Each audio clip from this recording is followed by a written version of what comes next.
you step back, we've been doing this place-making, monument-making thing for a long time. It's part of our human nature to want to mark the place. There have always been interesting conversations around monuments. Even when they were first being built, there was not universal agreement that the monuments reflected the best of Richmond. And certainly it reflected a certain particular point of view, but it was not the majority of Richmonders necessarily. Free Republic! Free Republic! Free Republic! Free... Every time we have these discussions about other statues in Richmond, people say, oh my God, I can't believe that everything has to be so controversial that everybody wants to argue about it. And we say, they've always argued about this kind of stuff. That's what you do. Immediately after losing the Civil War, you don't start erecting monuments to your heroes. It took a while to work these things out. And for that reason, the earliest memorials tended to go up in cemeteries as places of mourning. The obelisk, that's in Hollywood Cemetery, the sort of pyramidal form that's there, about 18,000 Confederate soldiers buried there. They came along with things that were monuments that were sort of more pitching an idea and promoting a reason that they wanted people to understand about the war, a reason why it might have happened. Something to be a part of the solution. I'm only here to educate you. What are you doing? It was really about Lee, right? What are we going to do? How are we going to memorialize Lee? And there were a number of competing visions for what that monument should look like and where it should be. The first monument on Monument Avenue was the Lee Monument, which was unveiled in 1890. And Monument Avenue really barely existed at the time. There hadn't been any houses built on Monument Avenue yet. It was chosen as an open site for the Lee Memorial in 1890 with the idea that actually it would improve the property values and help to bring about more tax revenues. When they laid out Monument Avenue and thought about it as a housing development with this monument, this was the only monument they were planning at the time. They were looking both to the past with the monument and to the future and thinking of Monument Avenue as a real estate development that would attract investment to Richmond.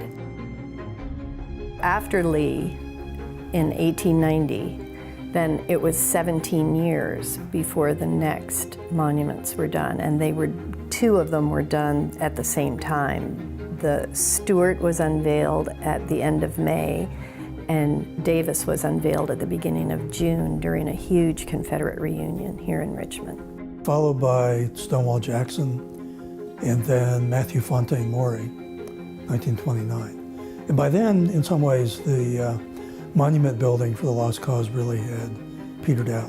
The Lee Monument, I think, it was very popular and easy to raise money. Then for the other monuments, it got progressively more difficult just as time passed.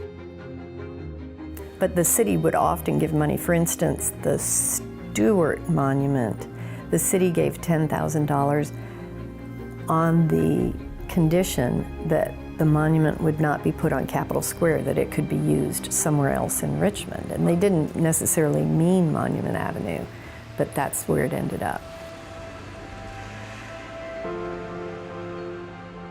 I think that Civil War monuments are distinctly related to memory of the South, and particularly those who died in the South, and a memorial to some of the key leaders. What happens later is that the iconography actually changes, and so those friends and family and leaders in the community made the decision that if there was going to be someone on that street other than the Confederate and Lost Cause heroes, someone who could break that pattern, that Arthur Ashe would be the person to break that pattern. Because in so many ways he broke that pattern for Richmonders. Arthur Ashe completely changed the conversation. Now, when the Confederate statues were done, they did have a consistent message, and it may have varied a little bit between the 5 statues. But when you get to Arthur Ashe, what Arthur Ashe was about was building a monument that represented the people who were making decisions in Richmond at that time rather than in the early 20th century. Here we get to challenge these monuments to not the Civil War and not the Confederacy so much as to Jim Crow and the era in which they were put up and the reasons that accompanied their installations there. And so putting Arthur Ashe there became an extremely important statement for the city as a civic entity to make, that Monument Avenue can be about other things, that Arthur Ashe is not a bad selection for this, and that we basically get to sort of break the hold on Monument Avenue. Arthur Ashe represented new voices and new ideas in Richmond, and so he was an important addition because it said that this is not a street about one idea, it's a street that represents the heroes of Richmonders, and it may be the heroes of Richmonders who are in power at the moment, but at least Arthur Ashe shows that power shifts.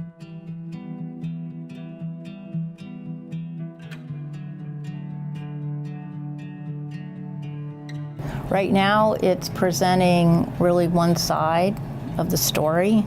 It's a very complicated story, and there are some important aspects that are not being addressed at all. And one of the things that I look forward to is all the ways in which we, and by we I mean Richmond, can interpret Monument Avenue to the fullest and hopefully use technology to help with that, so that when people come to visit, they have a completely different experience than the one they've had. Folks who were busy putting up these monuments, they called them shrines. They described them as, sanctified spaces, right? They meant it. And that is how they saw it. Now that language had to shift in the public over the years because other people were like, nah, this is not what they mean to me. And that kind of, we do not sanction the idea that those things are that precious. Many times in the past there have been discussions about the removal of monuments and the repositioning of monuments. And this is another one of those moments. I think it's an important one now, because it does allow Richmond to have some of those difficult conversations about the central nature of race in our history, and that these monuments are painful reminders of Richmond's role in slavery. I think that Shockoe Bottom is our generation's Monument Avenue, and we are spending a tremendous amount of energy discussing Monument Avenue and trying to fix what we consider the wrongs of another generation while we are ignoring our own chance to make a statement. And Shockoe Bottom and the slave trade that happened in Shockoe Bottom is so important, and we need to be talking about it and making decisions about it at the same time, and hopefully we can do that. Between 350 and 500,000 people were sold out of that one street. And yet there are very few markers there. The Civil War was not about just noble soldiers fighting each other and then shaking hands and going home. It had to do with ending slavery. I mean, this city was the second largest domestic slave trading market in the country. That affects every aspect of daily life. And it would be good to understand that. Because if you took a snapshot of the city, you would see all the people who lived here and who were living with the fact that slavery was an active and normal part of economic life in the city. If you look at the landscape of the city, what story do we tell? And so that kid that gets up and gets on the bus in the morning to go to school, does that kid see the story we want them to know about themselves in the city? or a visitor who's zipping off of the interstate and coming in to visit Richmond and they drive into town, what will they think about Richmond if all they see is one street? The idea is to, instead of leaving the monuments there for whoever to say, what is this and does it apply to me, to provide explanatory information, where they came from. At the time, controversies were involved, who did the sculpture and what it means. And doing that is not as easy as it seems. There's been the suggestion, of course, of complete removal, which legally isn't really an option at the moment. There would have to be, legislative change to bring that about. There's been the option presented for selective removal and maybe just remove one. There have been suggestions about adding additional monuments, which I, fully support.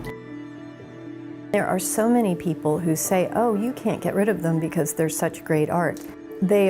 Maybe they are art, but they are also propaganda. And so if in fact you want to leave them where they are, you have to do some sort of explanation to say that now looking back on it, we look at these and we think,